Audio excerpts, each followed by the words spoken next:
Ladies and gentlemen, over the course of the next 2 weeks or so, you're going to go on a journey back in time. The 40-year-old cold case dating back to 1979. Michelle Martinko. Michelle Martinko. Michelle Martinko. Are you confident that this case will be solved? No. Why can't they figure this out? How did he get away with this? Police officers arrived to find that she had been stabbed well over 20 times. It was local lore. We all knew who Michelle Martinko was. Tonight, stunning news decades after her murder. New information from DNA evidence. Our jaws were on the floor because that was the first time in 40 years that we had ever received an answer like we'd received. And they have found the killer's DNA. That our suspect was likely one of 3 brothers, all living in Iowa. Which one is it? On December 19th, 1979, the world was Michelle Martinko's for the taking. Instead, she was taken from the world. Your wife is in a bar. You said she's unresponsive. This is what he's going to tell you. How to get out of that situation. And I grabbed the gun. Trying to find the first place to put a body. No, sir. The only thing they could do was kill him. You want to say anything? We, the jury, and to find the defendant.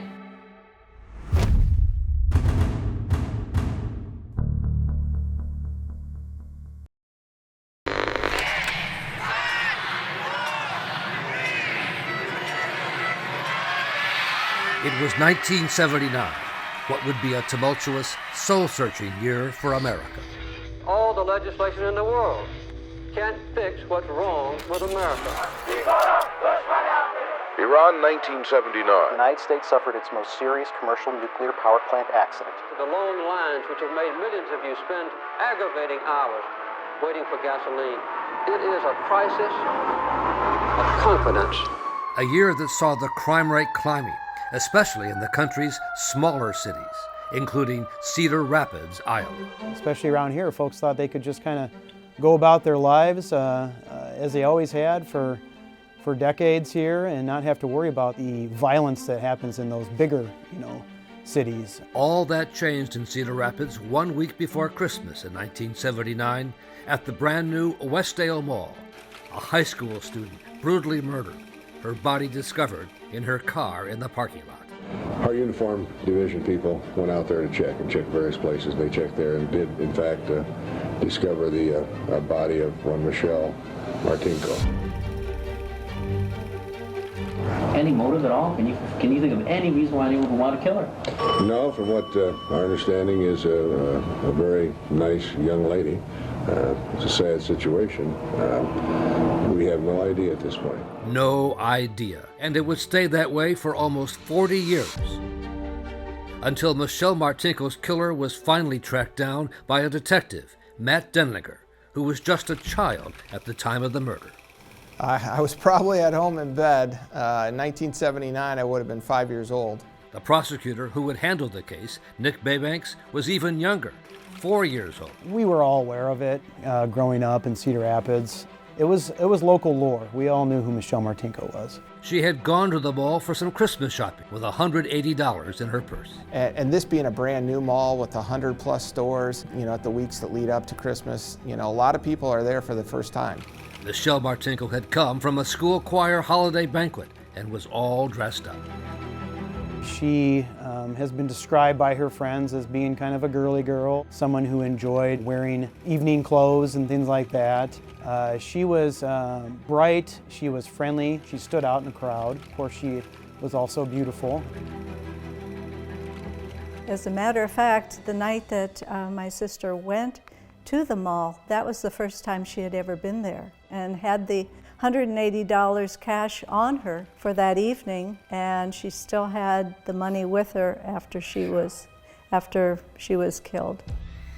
The last person to talk to her that night was Kurt Thomas, who had been in a school play with Michelle and was working at a men's clothing store in the mall. We were walking and looking at each other and animated and just friendly. Thomas walked her to the mall exit. She was saying her goodbyes, she was bundling up, she was calling it a night. And going out in that parking lot, she smiled at me. I call it the Michelle smile. The next time that she was seen was when police officers arrived, of course, on the scene at about 4 a.m. the next morning to find that she had been stabbed well over 20 times throughout her chest, her neck, and her arms, and that she had been brutally murdered. She was in a battle for her life as she was being stabbed to death. She was a good-looking gal, real good-looking. I understand, yes, I understand she was. Any possibility of assault here? I would at this point, and I certainly can stand to be corrected, I would say possibly not. I don't think robbery is a motive. We don't know at this time. Michelle's family, including her sister and brother-in-law, were convinced it was an ex-boyfriend, Andy Seidel, who had killed her. Well, we really didn't have any other suspects. And they had broken up in a rather unsatisfactory way, and he wouldn't let go, and just seemed like the classic behavioral trait of, if I can't have her, no one can. But detectives were also suspicious of the friend she had talked to at the mall that night, Kurt Thomas. It turned into a nightmare, an absolute nightmare. Thomas was taken to the police station even before he knew Michelle had been killed. The one thing I do remember was the good cop, bad cop. He just flat turned around, leaned over the chair, and asked me why I killed her. But there were no surveillance cameras in the mall parking lot, no eyewitnesses, and at the time, no DNA testing was available. No way to rule in or rule out Kurt Thomas or any of Michelle's friends. The case went cold. The theories that were floating around in town, in that small town, those were very hurtful because it was everything from drug rings to prostitution. I mean, you name it. And for years, her family was in despair, especially her mother, Janet, subjected to ugly crank calls after the murder. And they'd say what? Mother.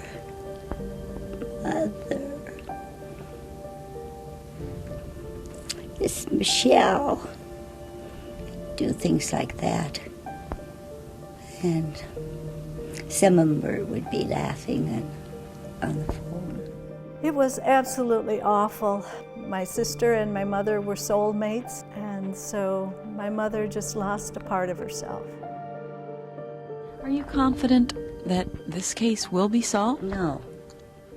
No, I'm not. The case would remain unsolved for almost 4 decades before a scientific breakthrough. And they have found the killer's DNA. Now police would know if the alibis of Michelle's friends would hold up.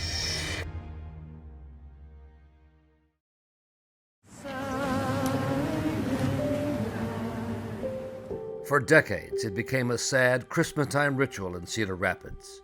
Friends and teachers gathering at the gravesite of Michelle Martinko. There's a lot of people in my life, I can't remember their voice, but I can always remember Michelle's laugh.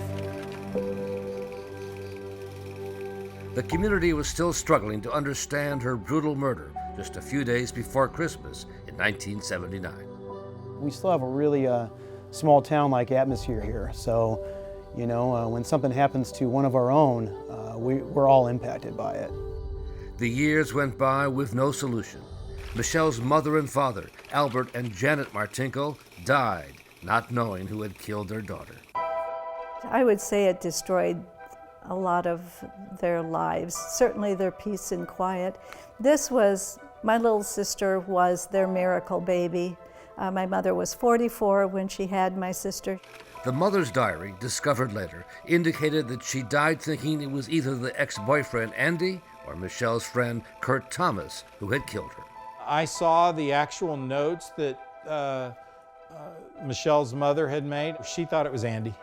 How did he get away with this, and why can't they prove it? But she was keeping a diary, and it was very troubling to me to see her write my name and then circle it and put question marks. The millennium came and went. America was attacked by terrorists. The country went to war in Iraq, and the most watched television show, CSI, showed how detectives solved crimes using forensics. But in real life, in Cedar Rapids, Iowa, the murder of Michelle Martinko remained unsolved. I would say we were frustrated. I would say we were very anxious. You know, why can't they figure this out? It turned out the answer had been sitting on a shelf at the Cedar Rapids police station all those years. Evidence from the crime scene that had not yet been tested for DNA until the year 2006 at a CSI-like moment. Some of the items of evidence that we've kept have been re-examined by lab analysts, and they have found the killer's DNA. Now anyone who had been suspected or had any contact with Michelle was asked to submit a DNA sample. Of course, one of the first people that the detectives looked at was the boyfriend, and they took a swab from him, and it was not a match. But eyebrows were immediately raised at police headquarters when one man refused to give a DNA sample. Kurt Thomas, the last person to talk with Michelle at the mall that night, now married to a judge in Oklahoma.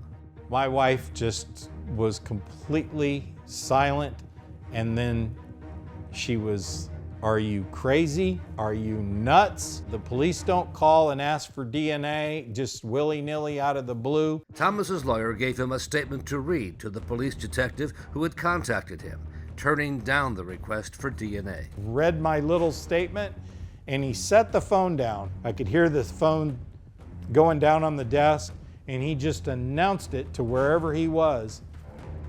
"We got our effing killer. We're gonna get a warrant for your DNA. We're gonna get a warrant for your arrest." I knew, I've always liked you as Michelle's killer. But after a prolonged negotiation with the Cedar Rapids police, Thomas's lawyer relented. And I gave my DNA. And I remember they called and just said, "He's not a match," and they hung up.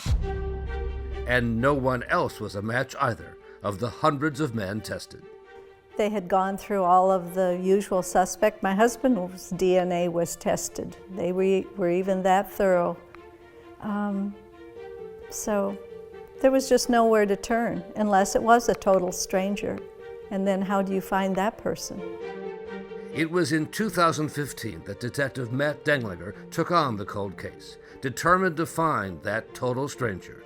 First, sorting through more than 7,000 pages of reports, including some prepared by his father, who was a detective at the time of the murder. I have to try to find something new to do. I'm really brainstorming. How can we streamline this process? And it was his wife who gave him the answer, after she had received a Christmas gift of an Ancestry.com research report on her family tree that used DNA.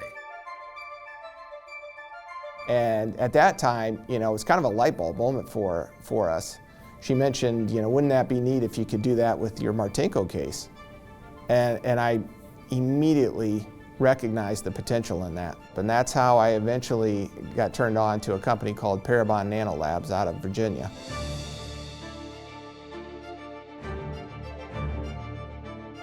So we actually were able to get an image of our suspect created from that DNA. They're able to create what they anticipate someone would look like from their DNA, including skin color, hair color, eye color, facial structure, things of that nature. It was pretty amazing and is not something that had ever been tried here in Iowa. So that generated a whole new flurry of activity. They put out the picture, they had a big press release. We went into Cedar Rapids for that, and they aged the person a little bit and did different hairdos. What I was hoping for is that we'd get 100 people call in and say, hey, it all looks like person A. But the problem we ran into was we got 200 people call in and say it looks like 100 different people. Another dead end. But Detective Matt Denglinger was far from giving up. In 2018, the spring of 2018, I saw in the news that they had cracked the Golden State Killer case and arrested Joseph DeAngelo. Using the most innovative DNA technology available at this time. Police had matched the DNA found on victims in that case to a relative of DeAngelo, who had submitted her DNA to a genealogy database. It led to his arrest and conviction, and a revolution in solving cold cases led by pioneers like C.C. Moore.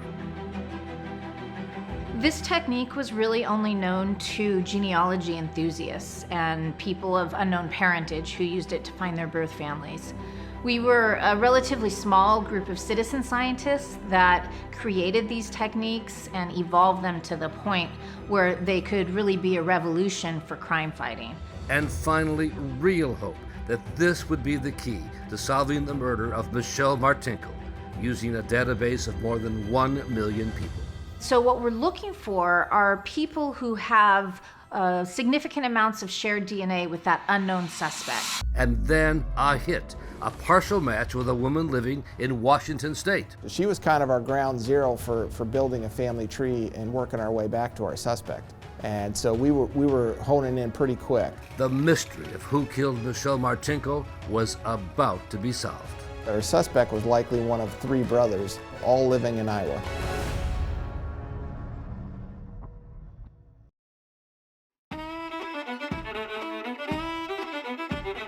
People in Manchester, Iowa, and the surrounding Delaware County are proud of their small-town values, a family-friendly, safe place in the middle of farm country.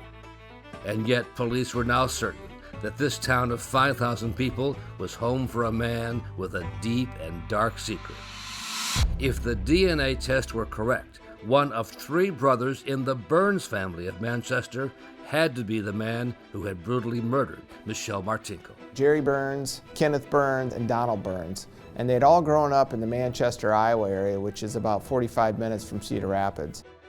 I was convinced the DNA was telling us that it was going to be one of these 3. After so many dead ends, Detective Matt Dendlinger was finally closing in. Matt Dendlinger called me on the phone and said that they had narrowed it down to 3 brothers, and we were just excited beyond belief. We stopped and hugged each other and cried a little bit.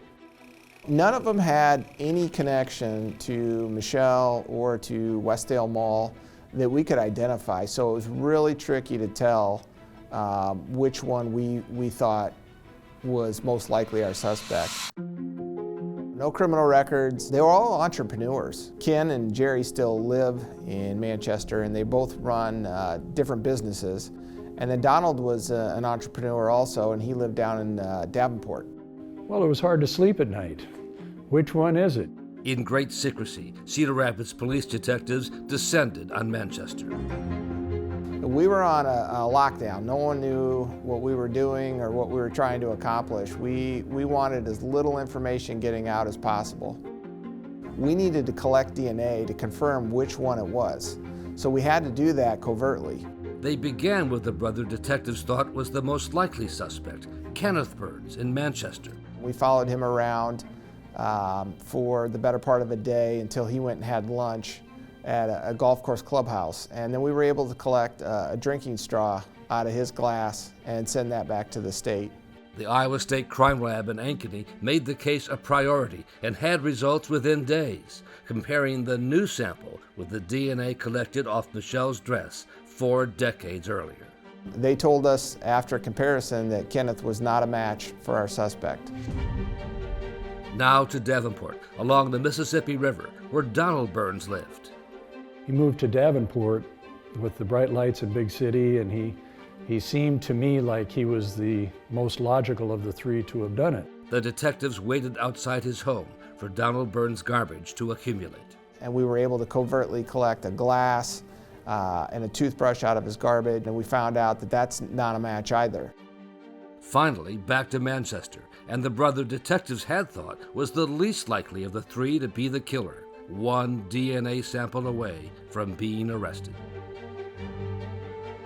And we observed Jerry leave his business around lunchtime one day, went to the Pizza Ranch buffet restaurant there in Manchester, Iowa. We decided that the straw that he was drinking out of was going to be the best item to take. And after his lunch was over, they got up and left, and we walked over and took the straw out of the glass after it was left there for trash. Once again, a rush order for the technicians at the Iowa State Crime Lab in Ankeny. And when we got that phone call, our jaws were on the floor. It was a match. That was big. I wanted to leave the second I got that phone call and go arrest him, but, you know, cooler heads prevailed. The plan instead was for Detective Denglinger and a retired detective who had worked on the case, J.D. Smith, to go back to Manchester. And see what he had to say for himself. So we walked right into the business and knocked on the door to his office. Hey, how are you today? Jerry, my name's Matt. Nice to meet you. Nice to meet you. Hey, I'm with the Cedar Rapids Police Department. Oh, yeah. No smoke and mirrors, no tricks up our sleeve. We're gonna just be honest with you and see what you're willing to tell us. Now at age 64, with a full face and a friendly pet cat, Jerry Burns listened as Denglinger laid out the purpose of the visit, all recorded on an undercover camera. We work in the cold case unit down at the Cedar Rapids Police Department, and we're following up on an old case. I don't know if you've heard it in the news at all. It's a homicide that happened at Westdale Mall. Michelle Martinko, is that something you've ever heard of? Yeah. First, Denglinger showed Burns a picture of Michelle. This is a picture of Michelle. Is that anyone you ever remember seeing or anything like that? No. That's not a name you knew or anything like that. Okay. He actually agreed to be interviewed for quite some time. Now Detective Denglinger began to close in, telling Burns he had a warrant to collect a DNA sample from him to make sure there was no doubt. I already knew in the back of my head that Jerry was responsible for killing Michelle. His DNA was on the dress. And then all the cards on the table. Just spitballing here. But I'm just thinking, you know, we kind of know going in that this is probably going to be a match. Oh, really? Yeah. Why would that be? Well, we were kind of hoping you'd tell us. The reality is we're not here on a whim. We're here to confirm what we already know. I already collected some DNA from you that you got rid of before. And so I'm telling you, Jerry, I already know that your DNA is going to match the DNA that we have on file. Outside, prosecutor Nick Maybanks was in a surveillance van, listening to a live audio feed of the interview. The reality is we're not here on a whim. I was on pins and needles as I was listening to the interview take place. The date chosen for the confrontation was December 19th, the anniversary of Michelle's murder. It was no coincidence. I mean, I think in any investigation, you hope that the suspect confesses. We thought that, you know, there could be a possibility that that date would have meaning to Mr. Burns. Do you know what today is? 19th of December. Did you murder someone that night, Jerry? Test the DNA. Jerry. Test the DNA. Why did this happen, Jerry? Test the DNA. What happened? I don't know. I was not there that night. You don't know why this happened? I was not there that night. Well, we know better than that, Jerry. You know better than that. You know I'm not lying. He was in denial, full denial mode about having any involvement. I didn't get quite what I wanted, which was just a full confession explanation. Maybe I was overly optimistic I could get that from him, but... One last try. Take a good look at her picture for me, please. And just really make sure in your mind that this is not someone you know. I don't believe or that so. you met. So eventually we came to the conclusion that he's not going to provide us any more information, and we're not going to get any more evidence to connect him to Michelle. So at that time it was decided that we were going to arrest him for the murder of Michelle Martinko. Tonight's stunning news of the arrest decades after her murder. Authorities arrested 64-year-old Jerry Lynn Burns of Manchester this morning. He's been arrested for first-degree murder in the stabbing death of Michelle Martinko. But once the case got to the courtroom, it was not so cut and dried. Burns' family was able to hire one of Iowa's top defense lawyers, and the reliability and the constitutionality of the DNA evidence would be put on trial. Without it, a conviction would be impossible. This could not have been Jerry Burns. It just didn't make sense.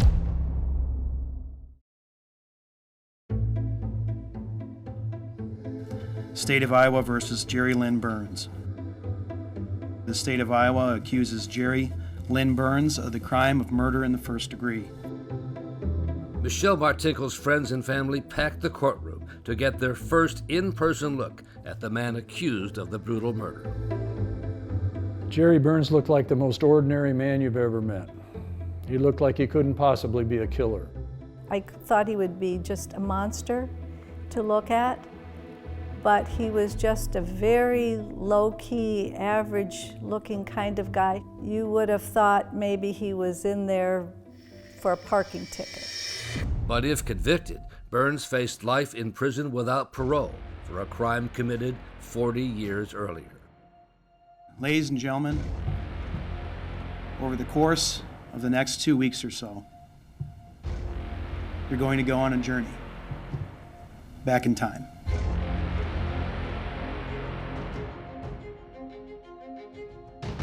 Michelle Martinko was a girl out on the town. She would talk to anyone she considered to be a friendly face. Those in her class, those in the concert choir with her, and those that were in music or on the twirling squad with her. Michelle Martinko, forever 18.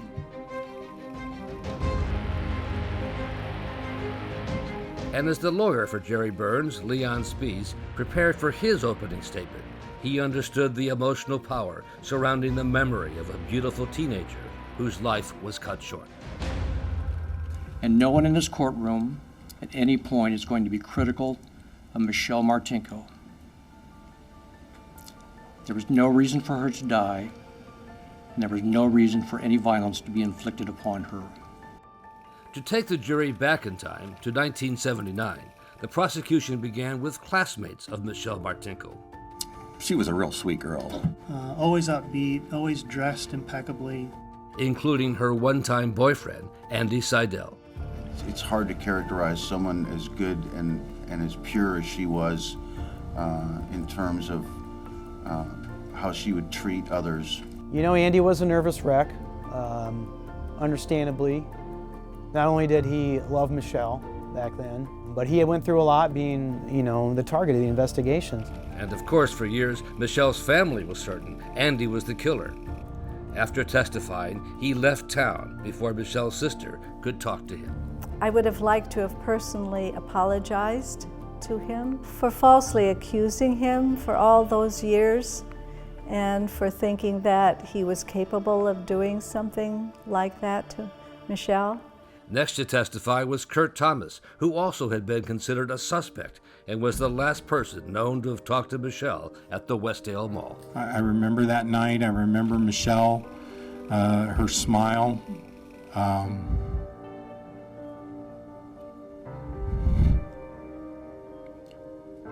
The goodbye smile. I mean, it's affected my entire life. Including, he says, a sense of guilt that has weighed on him ever since that night. We lived in an age of innocence, and we didn't think about monsters in the parking lot. And but it has absolutely consumed me that I didn't walk her to the car. If you'd have walked her to the car, it could have all been different. Do you swear or affirm the testimony you're about to give will be the truth, the whole truth, and nothing but the truth? Now it was time for the jury to hear the 4-decade-long detective story as lead detective Matt Denlinger took the stand. Nobody to this day, I think, knows more about this case, including me, than Matt Denlinger. Denlinger described the quest by the Cedar Rapids Police Department over the years to find the killer. This is a picture of Michelle. Leading to Denlinger's secretly recorded confrontation of Burns. The video played almost in full for the jury. And Your Honor, permission to publish and play State's Exhibit 14A, the interview. You may. Hey, how are you today? Burns' lawyer called the video evidence the low point of the trial for their side. Yeah, it was difficult to try to predict how the jury was reacting to Mr. Burns' questioning there at his office. The natural reaction, I think, would be to protest loudly, no, I had nothing to do with it. And then the video in the back seat of the police car with Burns under arrest, a barely audible passage when Detective Denlinger asked if he had forgotten what happened. I think it's possible it's happened. You're not remembering it. Burns suggested memories can be blocked out. You block things out of your memories. Oh, you block things out. I gotcha. Now that we've watched all 56 minutes of this video, Matt, where in the interaction between you and Mr. Burns in the squad car does he deny killing Michelle Martinko? He never denied it. In this video, does Mr. Burns tell you emphatically that you have the wrong guy? Never. Did he ever say to you, this must be some kind of mistake? No. The prosecution played its final card with a surprise witness from inside the county jail, where Burns, in the dark shirt on the left, had been held since his arrest. His cellmate, in the white shirt, turned informant, Michael Allison. He said Burns called him son, and as seen in this surveillance video, even signed a copy of the Cedar Rapids newspaper with a front-page story about the Martinko murder case. It says, "To my favorite son, Michael, Jerry Burns." But the informant's most damning testimony suggested Burns felt he got away with it. Has Mr. Burns discussed with you his feelings regarding the potential outcome of his trial? Yeah, he feels like no matter what happens in this case, that he wins because he had the opportunity to be out there with his family all these years. No further questions at this time, Your Honor. For all the talk about 40 years earlier, it was the modern world's advances in DNA that were at the heart of this trial. And nothing would be more important than Michelle's dress, brought into the courtroom on a mannequin by Detective Denlinger, to show the jury where the DNA that matched Jerry Burns' sample had been located. There's a 1 in 100 billion chance that it would be somebody else. The lawyer for Jerry Burns knew what he was up against. There was no disputing that there was evidence of Jerry Burns' DNA at the crime scene, but the question was, how did it get there? When did it get there? So it was the job of the defense's only witness. The defense called Dr. Michael Spence. Forensic consultant Dr. Michael Spence, to make sure the jury understood what's known as the DNA transfer theory. It can be from coughs, sneezes, speaking as I'm doing right now. I'm sure my DNA is right here on this microphone. And then 2 hours into his testimony, Dr. Spence was asked the pivotal question. Is it, Dr. Spence, a plausible explanation that the DNA of Jerry Burns found on the dress or on the gear shift could have come about by a transfer? Objection, Your Honor, that is speculation. There's no evidence in the record to suggest that, and no foundation to make that opinion, expert or otherwise. Now the defense's entire case strategy depended on the judge's ruling.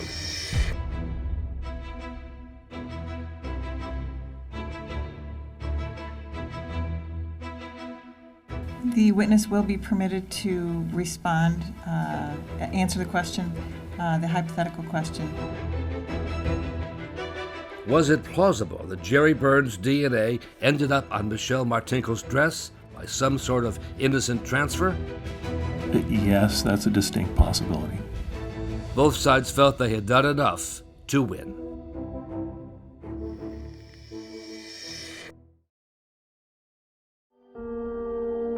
At this time, ladies and gentlemen, it is the time in the trial for each of the parties to present what's called a closing argument. I was looking over to watch Jerry Burns to see what reaction he had with the presentation of the final argument. He had no reaction at all. On December 19th, 1979, the world was Michelle Martinko's for the taking. Instead, she was taken from the world.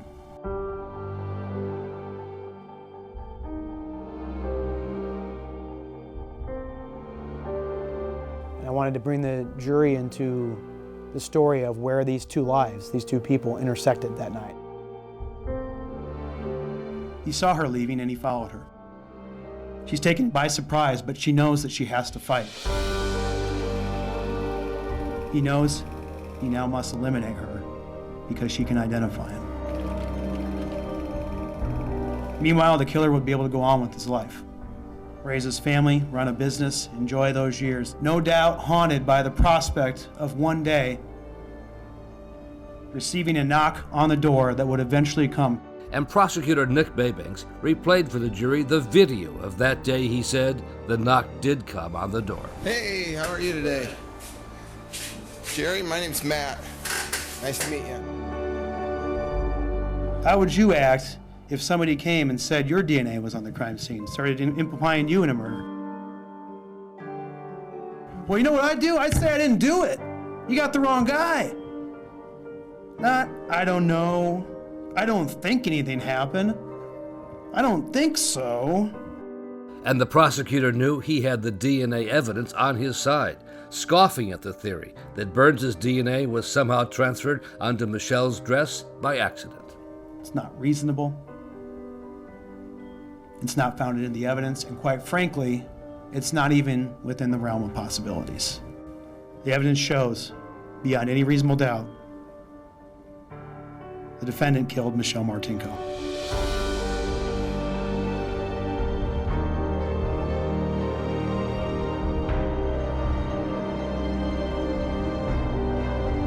The state of Iowa is asking you to enter a verdict of guilty of murder in the first degree.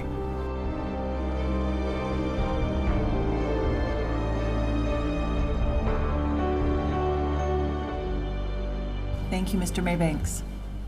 But the prosecution case had a glaring hole. Where was the motive? Why did Jerry Burns kill Michelle Martinko? You're Mike Korobanix, you're a former prosecutor. It's tough to prosecute a case against a defendant with only DNA and no really clear motive for this defendant to have killed this victim. I couldn't agree with you more. The jury was not shown what prosecutors wanted to present as, in fact, a really clear motive. The disturbing internet searches discovered on Jerry Burns' computer about assault and murder, such as blonde molested after getting strangled and with freshly dead person.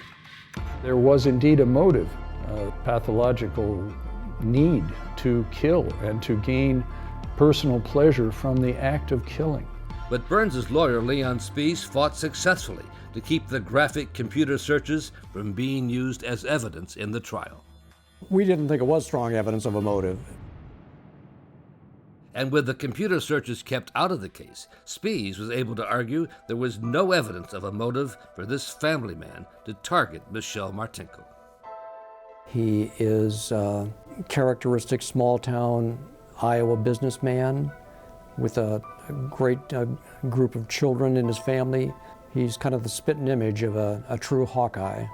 The biggest hurdle for the defense was the DNA evidence linking Burns to Michelle's dress. And Spees reminded the jury of his expert witness's testimony about how DNA can be transferred and is not infallible. This is not just phony stuff or something that was made up.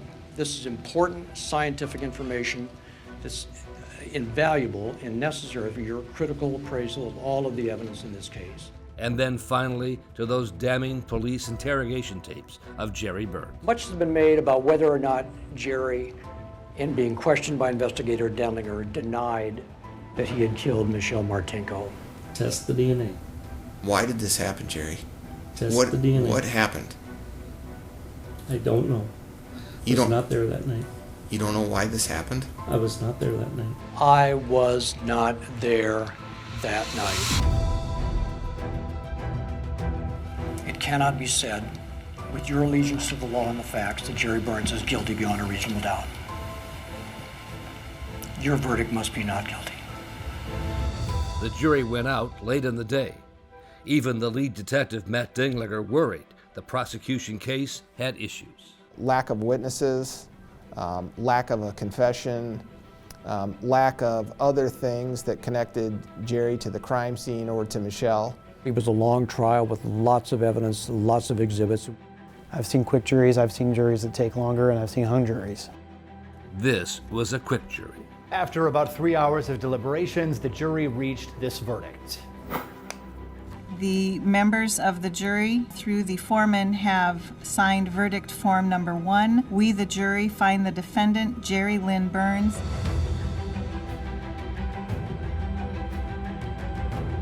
guilty of the charge of murder in the first degree. We were hugging each other, just joy, excitement, relief. Oh my goodness, relief. And in the wake of Burns' conviction, questions were now raised in Iowa about whether he could be linked to other unsolved murders and disappearances in the state. I field calls about that to this day. People calling in suspecting Jerry's somehow responsible for other crimes. And I'm open to that idea. Including the unsolved disappearance of an Iowa TV news anchorwoman in 1995, Jody Huisentruit. And if you take a picture of Michelle and of Jody Huisentruit and you put them side by side, they're twins. Burns' lawyer says there is no evidence of any connection to any other crimes committed by his client whatsoever. Well, I think it's bizarre how a person could do something so brutal and not have other instances of doing something. And what about the still unsolved disappearance of Burns' cousin, Brian Burns? Brian, his own cousin, he disappeared off the face of the earth on December 19th on the anniversary of Michelle's murder. Pretty dadgum sure they got the right person for more than one reason. After a delay because of the COVID-19 pandemic, Jerry Burns, in his orange prison jumpsuit and wearing a mask, was back in court to hear his sentence. There is no death penalty in Iowa, and he got the maximum possible, life without parole. Jerry Lynn Burns, you are now remanded to the Director of the Iowa Department of Corrections for the rest of your life.